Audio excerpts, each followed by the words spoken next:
আশা করছি সবাই খুব ভালো আছো, আমিও খুব ভালো আছি। চলে আসলাম আজকে আরও একটা রেসিপি নিয়ে। তো তার আগে আমি বলি যে আমি খুব কম উপকরণে সহজ পদ্ধতিতে আমার রেসিপিগুলো দেওয়ার চেষ্টা করি। তো তোমাদের নিশ্চয়ই ভালো লাগবে, কিন্তু তার আগে তোমাদের সবাইকে আমার রেসিপিগুলো একটিবার দেখতে হবে। আশা করছি তোমাদের অনেক উপকারে আসবে। খুব কম উপকরণে আমি রেসিপিগুলো দেওয়ার চেষ্টা করি। তো দেখো, প্লিজ প্লিজ একটিবার তোমরা আমার রেসিপিগুলোকে দেখো। তো ভালো লাগলে আমার রেসিপিগুলো কি করতে হবে তোমরা জানোই, লাইক, কমেন্ট অ্যান্ড শেয়ার, আর সাবস্ক্রাইব তো অবশ্যই করতে হবে। তার জন্য তোমাদের একটিবার আমার রেসিপিটি দেখতে হবে। তো প্লিজ প্লিজ প্লিজ একটিবার আমার রেসিপিগুলো দেখো। তো চলে যাই আমাদের রেসিপিতে। তো আজকে রেসিপি হচ্ছে আমাদের চিকেন চাপ। তো দেখতে থাকো আমি কিভাবে খুব কম উপকরণ আর সহজ পদ্ধতিতে পুরো রেস্টুরেন্টের মতো চিকেন চাপটি বানাই। তো চলুন শুরু করা যাক আমাদের চিকেন চাপ রেসিপিটি।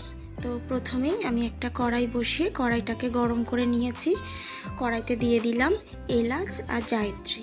এলাচ আর জায়ত্রী আমি একটু গরম করে নেব, কারণ ওটাকে পাউডার করতে হবে। তো আমি ওইটা একটা পাত্রে ঢেলে ঠান্ডা করে মিক্সিতে দিয়ে দিয়েছি। তো তারপরে আমি একটা কড়াইতে পেঁয়াজ নিয়ে নিয়েছি বেরেস্তা বানানোর জন্য। তো আমার পেঁয়াজ বেরেস্তা হয়ে গিয়েছে, আমি একটা পাত্রে নামিয়ে রেখেছি। এই পেঁয়াজ বেরেস্তাগুলো একটা কাঁটা চামচের সাহায্যে একটু নাড়িয়ে চাড়িয়ে সমান করে রাখলে পেঁয়াজ বেরেস্তাটা ঝুরে ঝুরে থাকে।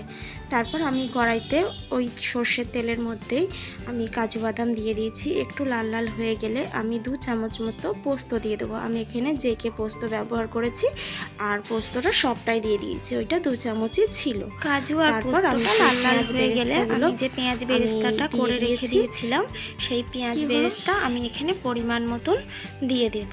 তারপর সেটাকে আমি ভালোভাবে একসাথে নাড়তে থাকবো।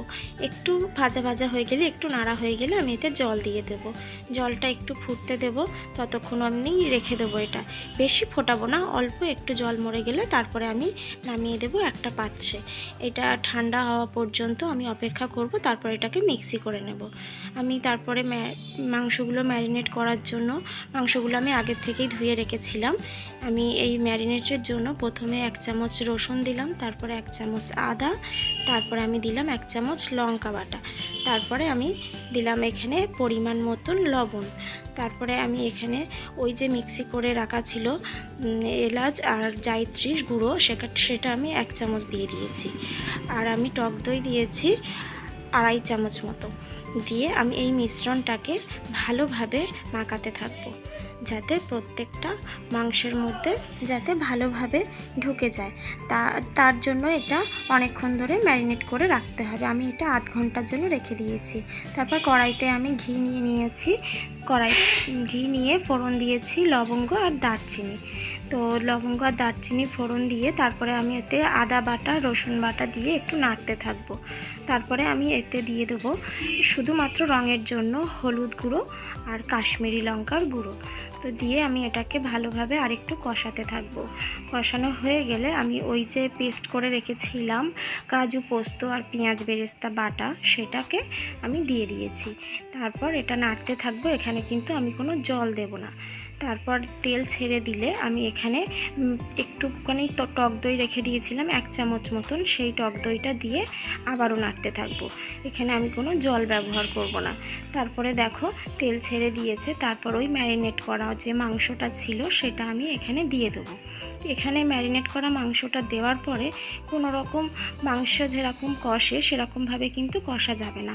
আলতোভাবে কষিয়ে মাংসটা পুরোপুরি গায়ে মাখিয়ে নিয়ে রেখে দিতে হবে। আর এইভাবে একটা কাঁটা চামচের সাহায্যে উল্টে পাল্টে আমাদের মাংসটাকে রান্না করতে হবে। তো এইভাবে গ্যাস কমিয়ে কমিয়ে আমি মাংসটাকে রান্না করেছি। তারপরে তেল ছেড়ে দিলে আমি এখানে পরিমাণ মতন জল দিয়ে দেবো, ওই 1 কাপ মতো। তারপরে আমি জলটা দিয়ে আবার এটাকে এরকম কম এতে রান্না করতে থাকবো। আমার এখানে মাংস হয়ে গিয়েছে।